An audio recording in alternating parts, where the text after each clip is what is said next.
ፊልማችንም የሚጀምረው ያንግ የተባለች ልጅ አንዲት የምትወዳት ሯጭ ሩጫዋን በማሸነፏ ሶፋ ላይ የዘለለች ደስታዋን እየገለጸች ነበር። እናትየው ግን ከጓዳ ሆና ሰማቻትና የክበበው ገዳ ቀልድ ትዝ ብሏት ነው መሰለኝ ጥሩነሽ ዲባባና መሰረት ደፋር ለሀገራቸው ሮጠው ሪከርድ ይሰብራሉ፣ አንቺ እኔ ሶፋ ላይ እየዘለልሽ ያለኝን አንድ ሶፋ ትሰብሪብኛለሽ ሰባራ ብላ ሰደበቻት። በይ ውጪና እስቲ ወግ ይድረስሽ ሩጪ አንቺም ብላ ተቆጣቻት። ያንግ ታዲያ በሞራል ተነሳችና ጓደኛዋ ሉዬ የተባለውን ልጅ ይዛ ሰዓት ያዝልኝ ብለው ሩጫዋን ጀመረች። አሯሯጧ እንደውም እንደጀማሪ አይደለም፣ ልምምድ እያደረገች በስሜት ከኮሪያ ድንበር አልፋ ጃፓን የምትደርስ ትመስላለች።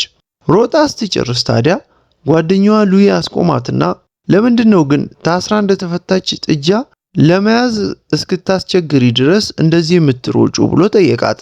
እሷም 5 ኪሎ ሜትር በ20 ደቂቃ ከሮጭ ብስክሌት ይገዛልሻል ብለውኝ ቤተሰቦቼ ቃል ገብተውልኛል ብላ ነገረችው።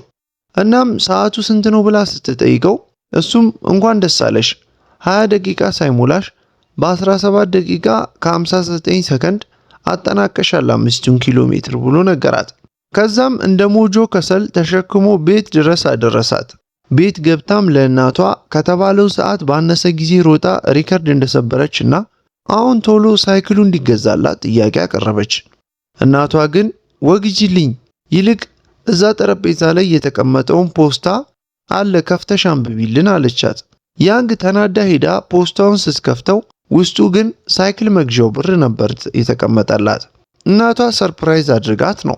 ያንግ አሁን በደስታ ጮቤ ረገጠች።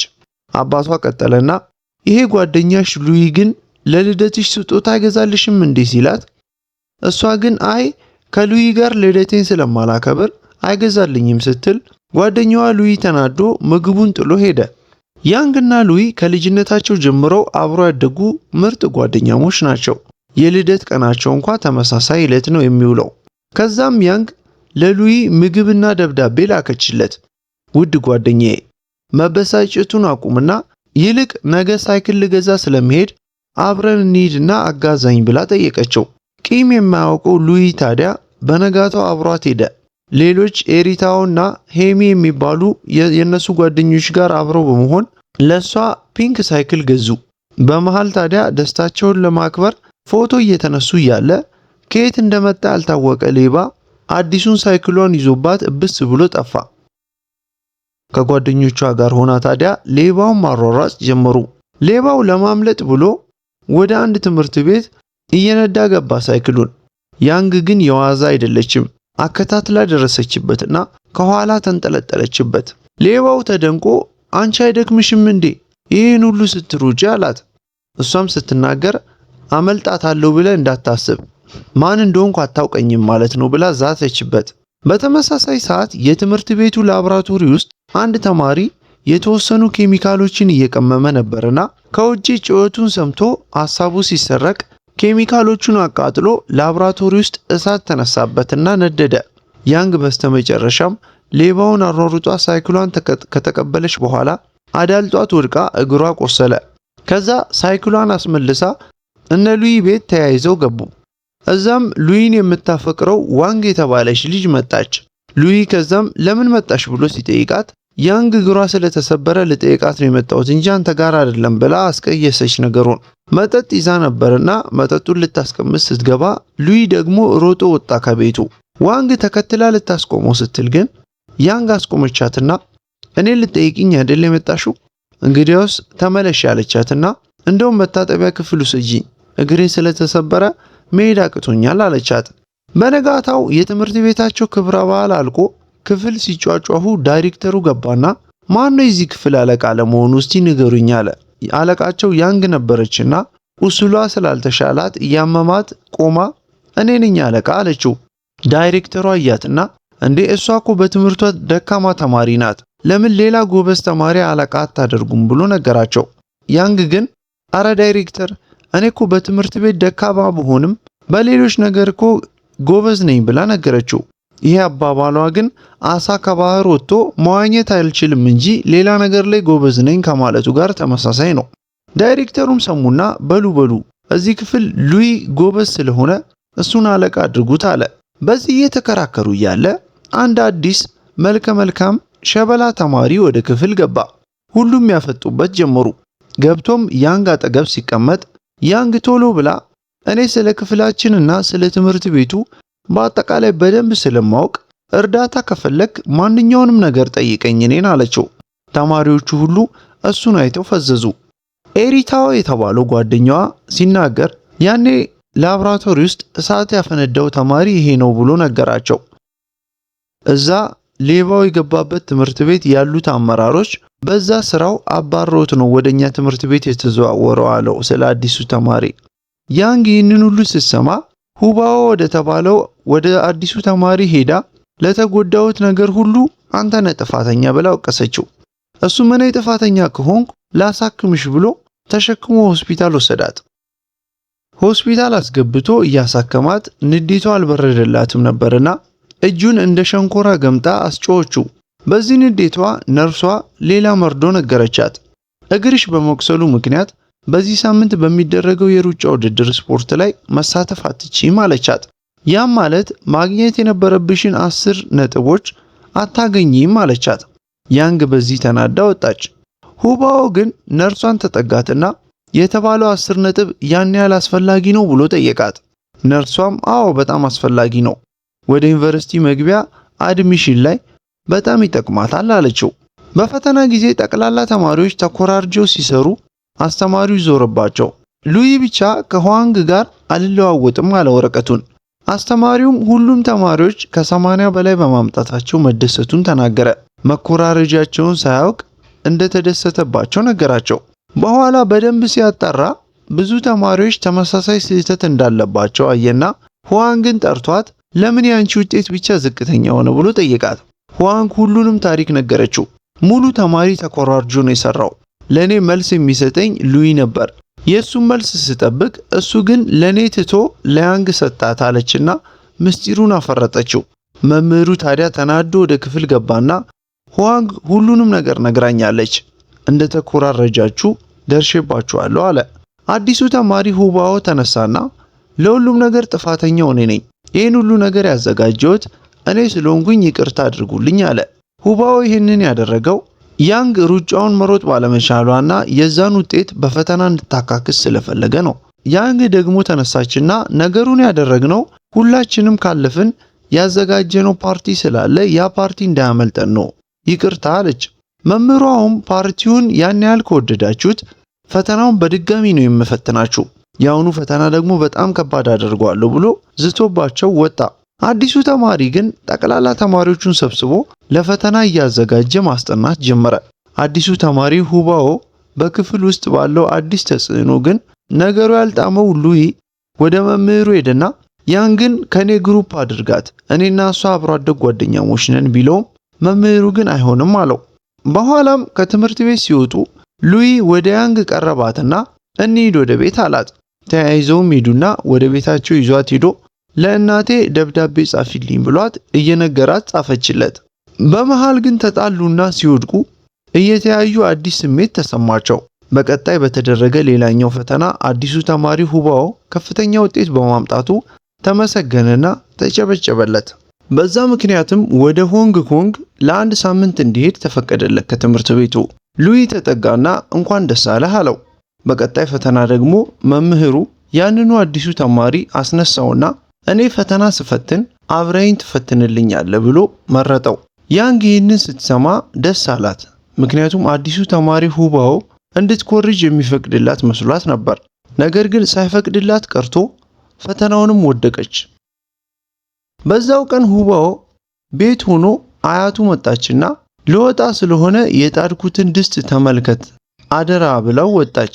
ወዲያው ያንግና ጓደኛዋ ወደ ሁባው አስደወሉና ሰፈርህ ነን፣ አንዴ ወጣና የሆነ ነገር ልንነግርህ እንፈልጋለን አሉት። እሱም ሮጦ ሲሄድ ውሸታችንን ነው ልናስለፋ ብለን ነው፣ በፈተና ስለጣልከኝ ልበቀል ፈልጌ ነው አለችው።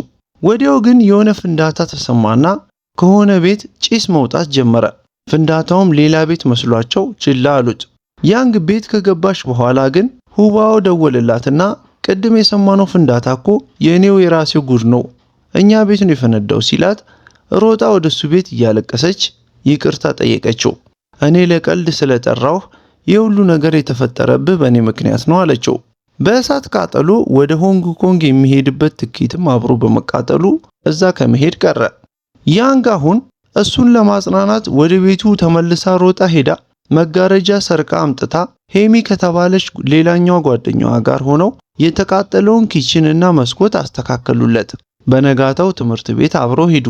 ሉዊ ግን ሲያያቸው በጣም እየቀና ነው።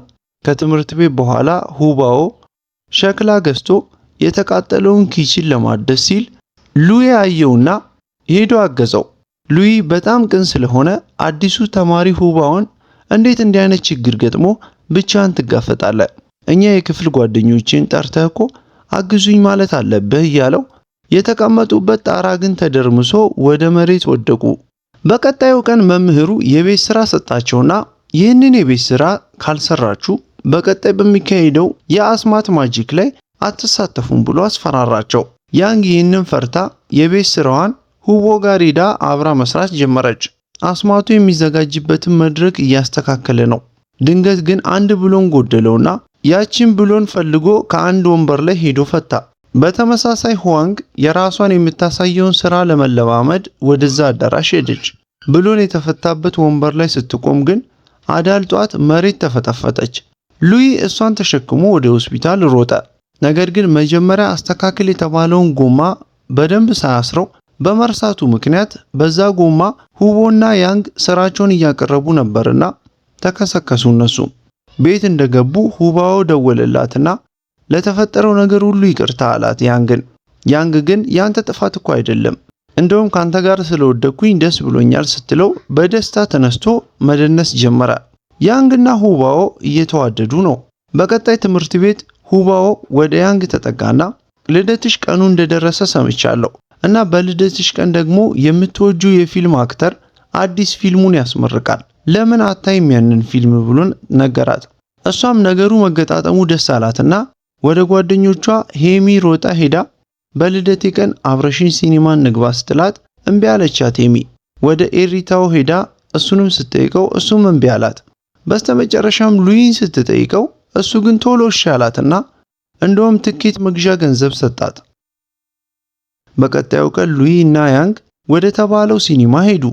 እዛ እንደደረሱ ግን በሩ ላይ ሲደርሱ ሉዊ እናቱ ያዘዘችው አንድ የላከችው ነገር እንዳለ ነገራትና እሱ ትዝ ሲለው ተመልሶ ወደ ቤት ሮጦ ሄደ። ሁባኦ ደግሞ ሲኒማ ለመሄድ ሲዘጋጅ በድንገት አያቱ እንደወደቀችበት ሲነገረው ሮጦ ወደሷ ሄደና ስትወድቅ ግን የጆሮ ማዳመጫዋ ተሰብሮባት ነበር። እዛው የነበረ አንድ ባለሱቅ ታዲያ አያቸውና የጆሮ ማዳመጫ በርካሽ ከፈለክ እኔ ልሸጥልህ እችላለሁ አለው።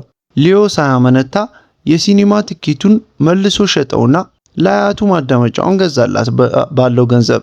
ለያንግ ደውሎላት እክል ስለገጠመኝ ልደትሽ ላይ መገኘት አልቻልኩም፣ ብቻ መልካም ልደት የኔ ቆንጆ፣ 1000 ዓመት ኑሪልኝ፣ ከወንድ ቦክሰኛ ከሴት ምላሰኛ ፈጣሪ ይጠብቅሽ ብሎ መረቃት።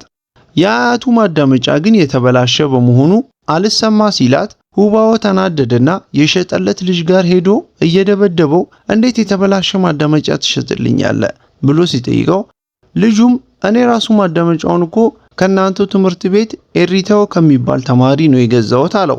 ሁባኦም ተናዶ የኤሪታውን አድራሻ ማፈላለግ ጀመረ። በመሃል ግን ወደ ያንግ ሄዶ ሲመለከታት እሷም ቆማ ሉዊን እየጠበቀችው ነው ሲኒማውን መግባት ትታ።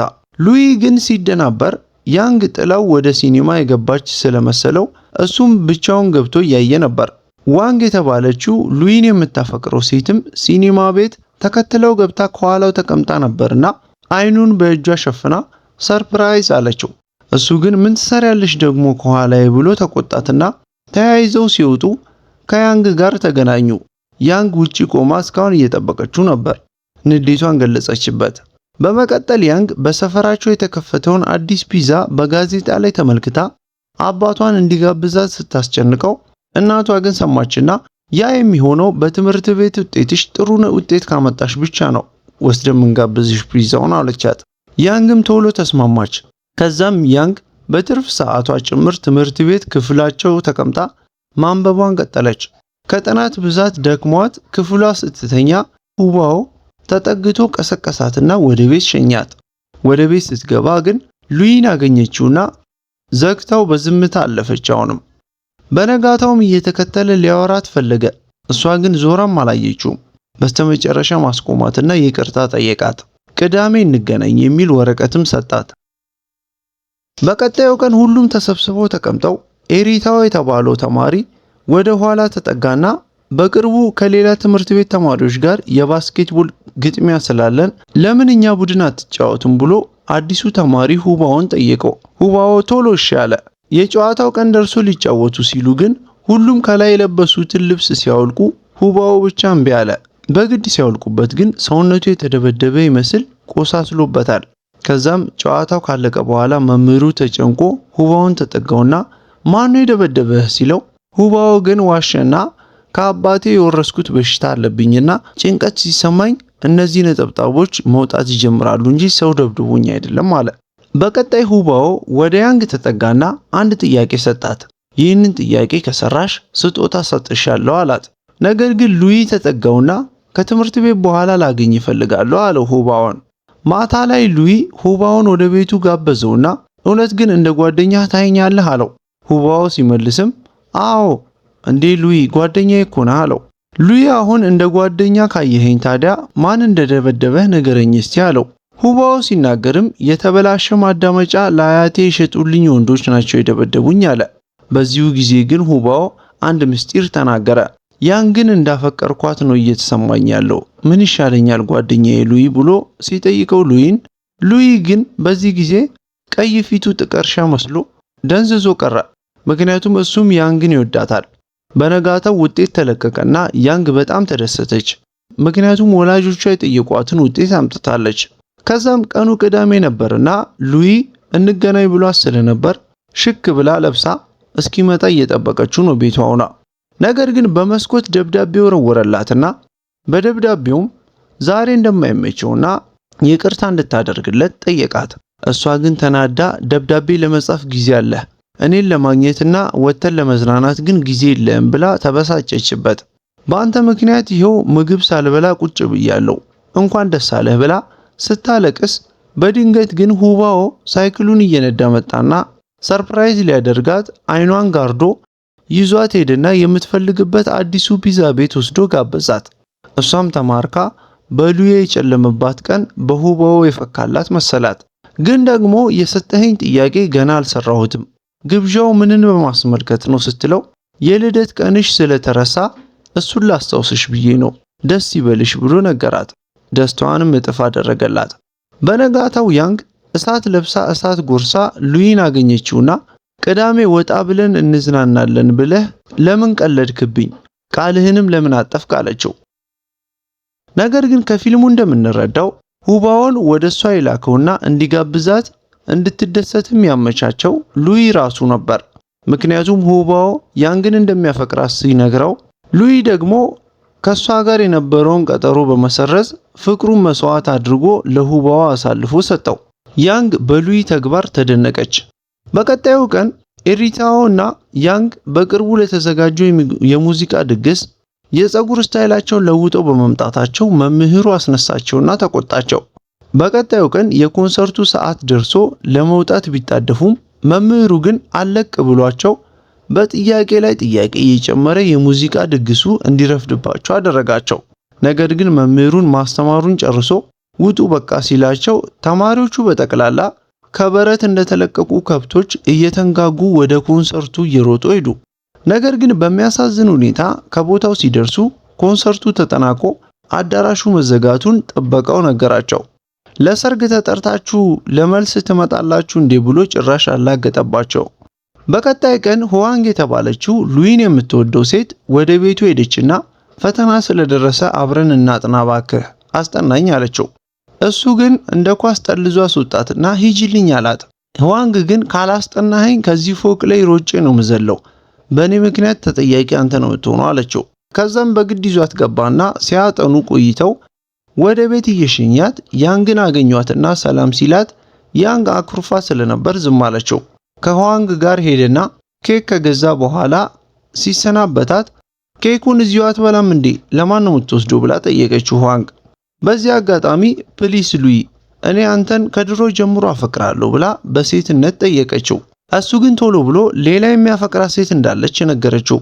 ጥሏትም እየሮጠ ተመለሰ። የገዛውን ኬክም ወስዶ ለያንግ ሰጣት። አንድ ቀን ሉይ ታመመና ቤቱ ተኝቶ የያንግ አባት መጣና ትኩሳቱን ማንቀጥቀጡን ሲመለከት በይ እዚሁኝለት እስኪሻሉ ድረስ ተንከባከቢው አላት ለልጁ ያንግ። በቀጣይ ቀን ክፍል ውስጥ መምህሩ አንድ ወረርሽኝ በሽታ ትምህርት ቤት ውስጥ ስለተከሰተ ለ7 ቀናት ትምህርት አይኖርም አላቸው።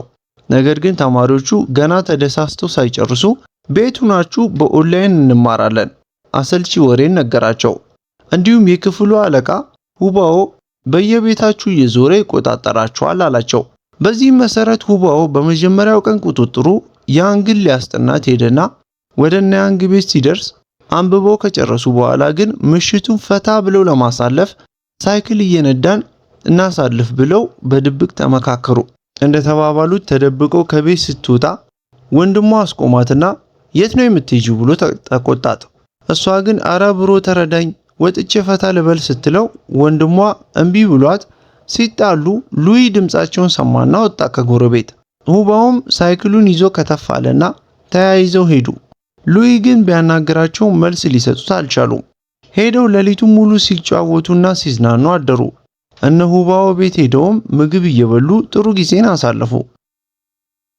በዚህ ጊዜ መምህሩ ወደ ዋንግ ቤት ሲሄድ እሷ ግን ወደ ሉይ ሄዳ እንደምትወደው በድጋሚ ገለጸችለት እና አንተም ለኔ ያለህን ስሜት ግለጽልኝ ትወደኛለህ አለችው።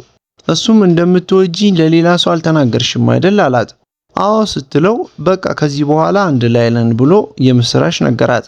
ሉይ ቤት ተቀምጦ ቲቪ ሲመለከት እናቱ የምትሰራበት ፋብሪካ ውስጥ የእሳት አደጋ እንደተነሳ አየና ስልኳን ሲደውል እምቢ አለው። ከዛም ተሯሩጦ ሲሄድ ሁባውን አገኛትና አብረው ሄዱ። ያንግ ደግሞ ቤት ብቻዋን ነበረችና ፈርታ ስትደውልለት ስለወጣ ስልኳን አላነሳላትም ሉይ። ቀጥላ ደግሞ ወደ ሁባው ደውላ ጠራችው። ሁባውን ሲመጣ ግን ቤቱ ተቆልፎ ስለነበር መግባት አልቻለምና በረንዳው ላይ ተቀምጦ አጽናናት። በነጋታው ከእንቅልፏ ስትነቃ ዜና ላይ ስለ እሳት አደጋው አየችና ቶሎ ወደ ሁባው ሮጣ በመሄድ እናቱን አገኘቻቸው።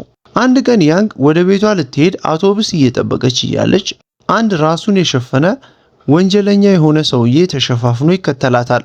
እሷም ደንግጣ ባስ ውስጥ ብትገባም ተከትሏት ገባዛም ተንቀጥቅጣ ሞተች በፍርሃት። ነገር ግን ሁባው በሳይክል ሆኖ እየተከተላት ነው እስከምትወርድበት ድረስ። እሷም ደስ አላት። በመስኮት እየተመለከተችው እየተዝናኑ እየሄዱ ሰፈሯ ደርሳ ስትወርድ ሉይ ቆሞ ነበርና ተገናኝተው ተቃቀፉ። ነገር ግን ሁባው ሲመለከታቸው አዘነና ጥሏቸው ሄደ። ቤት ገብታ እንዳለችም ያ ገዳይ ሰውዬ አሁንም እየተከታተላት ቤቷ ገብቷል። ሁባው መኪና ውስጥ የነበረውን ሰውዬ በነፍሰ ገዳይነት እየተፈለገ እንደሆነ ተለጥፎ ፎቶውን ተመለከተና ሮጦ ወደ ያንግ ሲሄድ እሷም ገዳዩ ቤት ድረስ መጥቶላት አየችውና በመስኮት እያመለጠች ነበር። ሁባው ደረሰና ቤታቸው ገባና ሰውየውን ተደባደበላት። ያ ነፍሰ ገዳይ ነገሩን ሲያቅ ሮጦ አመለጠ። ፖሊሶች ግን ቶሎ ደረሱና ያዙት አሯሩጠው። በቀጣይ ቀን ያንግ እና ሉይ ከትምህርት ቤት እየተመለሱ ነበርና ያንግ ግን ትምህርት ቤት አንድ ደብተር በመርሳቷ ተመልሳ ሄደች። ክፍሏ ደርሳ በሩ ለመክፈት ብትታገልም እምቢ አላት በሩ። ከዛም ጥበቃቸውን መጥራት ጀመረች። ነገር ግን በሩ በቀስታ መከፈት ሲጀምር ጠጋ አለችና ለማየት ስትሞክር የሆነ ሰው ጎትቶ አስገባት። እሱም ሁባው ነበር። ዛሬ ግንባሬን የሆነ ሰው መጥቶኝ ታምሜያለሁ። ቤት ከሄድኩኝ አያቴ ስለምትቆጣኝ እዚሁ ማሳለፍ አለብኝ። ማታ ነው ወደ ቤት የሚሄደው ብሎ ነገራት። እሷም ቶሎ ወጣችና አይስክሪም ገዛችለት። ለራሷም ልትገዛ ስትል ግን ገንዘቡ አልበቃትም ነበርና ያንኑ ይዛለት ሮጣ ሄደች። እዛ ስትደርስ ግን ቀደም ብሎ ምግብ አዘጋጅቶ ነበርና እየበላ ነበር። ያመጣችውንም ራሷ እንድትበላው አደረጋት። የሉይ አባት አሁን ወደ ሉይ ተጠጋውና እናትህ ከረጅም ጊዜ በኋላ ወደ ቤት ልትመለስ ስለሆነ ሂድና ቆንጆ ሱፍ ለራስህ ግዛ አለው። ሉይ ወደ ያንግ ተጠጋና የተፈጠረውን ከነገራት በኋላ ሄደን ሱፉን አብረን እንግዛ ሲላት እሷ ግን ከሁባው ጋር ወደ መዝናኛ ቦታ ልትሄድ እንደሆነ ነገረችው። ነገር ግን እሱ በግድ አሳመናትና አብሮ ሊገዙ ሄዱ። ሁባዎ ቢጠብቃትም ልትመጣ አልቻለችም። ግን እሷ ደውላ የሉዊ እናት ልትመጣ ስለሆነ ልብስ ልንገዛ አብረን ሄድን ነበር አለችው። በቀጣይ ቀን እንደተባለው የሉዊ እናት መጣች። ጓደኛሞቹ በሙሉ ተሰብስበው እናቱን ተቀበሉለት። የሉዊ እናት ለሁሉም ጓደኛሞች ተመሳሳይ ኮፍያና ስጦታ መጣችላቸው። ያንን ለብሰውም ፎቶ ተነሱ። ነገር ግን ሁባዎ ከመሬት ተነስቶ አኮረፈና ሮጦ ወደ ቤቱ ሄደና ተኛ። ያንግ ተከትለው ሮጣ ሄደችና የቤት ስራ እንስራ ተነስ ስትለው እሱ ግን ተናዶ ስለነበር እኔ የቤት ስራ ሰርቻለሁ፣ አንቺ ግን መስራት ከፈለግሽ እኔ የሰራሁትን ደብተሬን ቤትሽ ውሰጂና የኔን ገልብጪው አላት። እሷም በጣም ተናደደችበትና የተነሱትን ፎቶ አስቀምጣለት ቤቱን ለቃ ሄደች። ፎቶውን ሲመለከት ያንግ ፎቶው ላይ እሱም ብቻ በፍቅር እየተመለከተችው ስለነበረ በዚህም ሮጦ ተከትሏት ሄደና አኩሮፋ አገኛትና የፀጉር ጉትቻ ስጦታ ሰጣት። ወዲያው ተደስታ በሳቅ ተፍለቀለቀች። ለምን እስከዛሬ አልሰጠኸኝም ብላ ወቀሰችው። የሉዊ እናት ሌላ ባል ልታገባ ስለሆነ ሰርጉን ለመታደም ያንግን ተሰናበታትና ሄደ። ያንግ በፈተና ዝቅተኛ ውጤት በማስመዝገቧ ምክንያት እናቷ በጣም ጮኸችባት። ያንግ ነገሩ ምርር ብሏት ወደ ጓደኛዋ ሮጣ በመሄድ የተከሰተውን ነገር አስረዳቻትና የእናቴ ነገር ከቁጥጥሩ ውጪ ሆኖብኛል፣ ዝቅተኛ ውጤት ባስመዘገብኩ ቁጥር ሁሌ እየተቆጣችኝ እያስለቀሰችኝ ነው ብላ ነገረቻት። ሉዊ ከሰርጉ ተመልሶ መጣ። በቀጣይ ሁዋንግ ወደ ያንግ ተጠጋቻትና እኔ እኮ ካንቺ የበለጠ ቆንጆ ነኝ፣ አማላይ ነኝ፣ ካንቺ በላይ መደነስም እችላለሁ፣ ግን ሉዊ እኔን ለመውደድ አይኑን መክፈት አቅቶታል አለች። ያንግ ዞረችና እባክሽ ራስሽን ከኔ ጋር አታነጻጽሪ፣ እኔና አንቺ ንጹህ ጓደኛሞች ነን አለቻት። የያንግ እናት ከነበረችበት ትልቅ የሥራ ድርሻ ላይ ተባረረችና ተራ ጽዳት ሰራተኛ ተደረገች። ይህንን የሰማችው ያንግ በጣም አዘነች። ነገሩን ሁሉ ለጓደኞቿ ሄዳ አስረዳቻቸው። ይህንን ሁሉ ያደረገው የመስሪያ ቤቱ ማናጀር እንደሆነና እሱ ካልተባረረ እናቷ በድጋሚ ያንን ስራ እንደማታገኝ ገለጸችላቸው። ከዛም የሚዋደዱት እነዛ ጓደኛሞቿ በሙሉ ተመካከሩና ማናጀሩን ለማስባረር አንድ ሴራን ማሴር ጀመሩ እና ወደ መስሪያ ቤቱ ሄዱ። ማናጀሩ ሴት እንደሚወድ ስላወቁ ሂሚ ተጠጋችውና መጸዳጃ ቤት አሳየኝ ስትለው ተንገብግቦ እሺ የኔ ቆንጆ ብሎ ሊያሳያት ሲሄድ ሉዊ መጣና አውቆ ተጋጨውና ጣለው ሰውየውን። መነጽሩ መሬት ሲወድቅበት ሁባው መጣና መነጽሩ ረግጦ ሰበረበት። የተሰበረውን መነጽር ሲያደርግ ቆሻሻ ውሃ ከላይ ሆነው ደፉበትና በዚህም ተናዶ ወደ መታጠቢያ ቤት ሄዶ ራሱን ሊያጸዳ ሲል ሁባው ግን መታጠቢያ ቤቱ ላይ የተለጠፈውን ጽሑፍ ከሴቶች ሽንት ቤት ጋር ጽሑፉን ቀያይሮበት በስህተት የሴቶች ሽንት ቤት እንዲገባ አስገደደው። ሰውየው በዚህ ሁሉ ተናዶ ሲያሯሮጣቸው አመለጡ ሁሉም። ነገር ግን የሴቶች ሽንት ቤት ውስጥ በድብቅ ካሜራ በመቀረጹ እንዴት የሴቶች ሽንት ቤት ትገባለህ ተብሎ ማናጀሩ ከስራው ተባረረ። እናቷም ወደ ስራዋ ተመለሰች። ያንግ በዚህ ደስታ ምስጋና አቀረበች። ሂሚና ያንግ ትምህርት ቤታቸው ተቀምጠው እያወሩ ሂሚ ያንግን ስለ ፍቅር ጠየቀቻት። አንቺ ግን ሁባውን ታፈቅሪዋለሽ አይደል አለቻት። ያንግ ግን አስተባበለች። ሂሚ ቀጠለችና ቶሎ ፍቅርሽን ግለጭለት፣ ስትግደረደሪ ሌላ ሰው እንዳይቀማሽ አለቻት። ግን ፍቅሬን ባይቀበለኝና ሪጀክት ቢያደርገኝስ? በሴት እኮ ያሳፍራል አለች ያንግ። ሂሚ ግን ያንን ከፈራሽ መጀመሪያ እንደሚወድሽ ጠይቂው አለቻት። በቀጣይ ቀን ያንግ ሁባው ከአንዲት ሴት ጋር ሆኖ አየችውና በጣም ቀናች። ከኋላ ሆና በሩቅ ትከታተላቸዋለች። ነገር ግን ተሰወረባት። እየተከተለችው እንደሆነ ሲያቅ ተሰወረባት። ከተደበቀበትም ወጣና ለምንድነው ግን የምትከታተይኝ አላት። እሷም ልጅቷ ግን ፍቅረኛ ናት እንዲህ ብላ ጠየቀችው። ገና ሳይመልስላት ግን ልጅቷ ቶሎ እንሂድ እንጂ ብላ ጠራችው። በዚህ የተናደደችው ያንግ በብስጭት ስትሄድ ሳይክሏ ተገልብጦ ወደቀች መንገድ ላይ። ሁባው ቤት ከገባ በኋላ ተጨንቆ ሲደውልላት አላነሳ ስትለው ቤቷ ሄደ ሮጦ ጠራትና ያቺ ሴት ፍቅረኛ አይደላችም ዘመዳችን ናት አለ እና እኔ ፍቅረኛ የለኝም ሲላት ታዲያ እሺ አንተ ማንን የምትወደው ብላ ጠየቀችው። እሱም የምወደውን ማወቅ ትፈልጊያለሽ አላትና ተጠግቶ ከንፈሯን ሊስማ ሲል በደስታ ከንፈሯን ከለለችው በእጇ። እሷም ግን በግድ ሳማት። በነጋታው ያንግ የነሁባው ቤት ሄዳ ለአያቱ ሾርባ ሰራችላት። ድንገት ሁባው ሲመጣ ግን አያቱ ሁለቱንም እጃቸውን ያዘቻቸውና እንድትጋቡ ፈልጋለሁ ብላ መረቀቻቸው። በዛው ቀን የቤታቸው ጣራ ላይ ወጡና ማጥናት ጀመሩ። በነጋታው ያንግና ሉዊ ወደ ትምህርት ቤት ሄዱና ውጤቷን ይዛ መታ ለቤተሰቦቿ አሳየቻቸው። እነሱም ከፍተኛ ውጤት በማምጣቷ በጣም ተደሰቱና ነገር ግን ወደ ዩኒቨርሲቲ ለመግባት ደግሞ 20 ተጨማሪ ነጥቦች እንደሚያስፈልጉ ሲያዩ ማዘን ጀመሩ። ነገር ግን ደግሞ የሩጫ ውድድር አለና ያንን የሩጫ ውድድር ያሸነፈ ተማሪ ደግሞ ተጨማሪ 20 ነጥቦችን መሰብሰብ ይችላል። በዛም ያንንም ካሸነፈች ዩኒቨርሲቲ መግባት እንደምትችል ሲያውቁ በድጋሚ ተደሰቱ። ያንግ ያንን ውድድር ለማሸነፍ ጠንክራ መለማመድ ጀመረች። ጠንክራ ከተለማመደች በኋላ ውድድሩን በአንደኛነት አጠናቀቀች። ቤተሰቦቿም ውጤቱን አይተው ዩኒቨርሲቲ መግባቷን ሲያረጋግጡ በጭፈራ አበዱ። ሉዊ ግን ተጠጋትና ያንግ አፈቅርሻለሁ አላት። ያንግ ቀልዱን መስሏት ዘላ አቀፈችውና እኔም እኮ አፈቅራለሁ አለችው። እሱ ግን ቀልዴን አይደለም እስከዛሬ ድረስ ፍቅሬን ደብቄ ነው የኖርኩት አላት። ነገር ግን ከእናቴ ጋር ጠቅልዬ ለመኖር ወደ ጃፓን ልሄድ ነው። ፍቅሬን ሳልገልጽልሽ አልሄድም ብዬ ነው ይሄን የነገርኩሽ ብሎ ተሰናብቷት ሄደ። ለምን እስከዛሬ ድረስ አልነገርከኝም ብላ አዘነች። እሷም ያንግ ከልጅነታቸው ጀምሮ ከሉዊ ጋር የነበራትን ትውስታ አስባ በጣም አለቀሰች። የሰውነት አካሏን ያጣች ያህል ተሰማት። በቀጣይ የሁባው እናት ታመው ያንግና ሁባው እየተንከባከቧቸው እናያለን።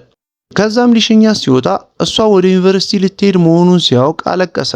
አንተስ ወደ የትኛው ዩኒቨርሲቲ ነው የምትሄደው? የት ነው የደረሰ ስትለው ሁባው ግን የአያቱ ጤና መከታተል ስላለበት በዚህ ዓመት ወደ ዩኒቨርሲቲ መግባት እንደማይችል ገለጸላትና ሲለያዩ በእንባ ስሜቱን ገለጸላት በድጋሚ። በዚህ መልኩ ሙሉ ቡድናቸው ተለያዩ። በቀጣይ ቀን ሁባው ደብዳቤ ጻፈላት።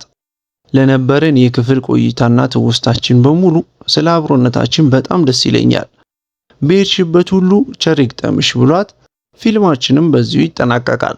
እስከ መጨረሻ ስለተከታተላችሁኝ በጣም ከልብ ያመሰግናለሁ። ሰብስክራይብ በማድረግ እንደዚህ አይነትና ሌሎች ምርጥ የኮሪያ ፊልሞችን እንድታገኙ ጋብዛችኋለሁ።